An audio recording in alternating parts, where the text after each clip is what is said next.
আসসালামু আলাইকুম প্রিয় দর্শক।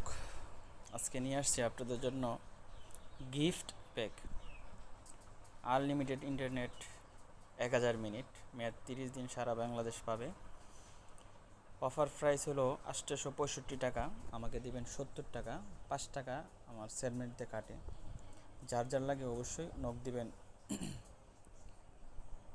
এরপরে আসছে 12 জিবি 500 মিনিট মেয়াদ 30 দিন সারা বাংলাদেশ পাবে 100%। অফার প্রাইস 415 টাকা। যার যার অফার লাগে প্রত্যেকটা আমি হয়তো বলতে পারবো না, আপনারা দেখে নেবেন। আমি সম্পূর্ণ স্ক্রিনশট দিয়ে দিচ্ছি, আপনারা দেখে নেবেন। এয়ারটেলে যার যার লাগে সুন্দর অল্প টাকায় গিফট অফার এয়ারটেলে। এরপর আমরা বাংলা লিঙ্ক দেবো।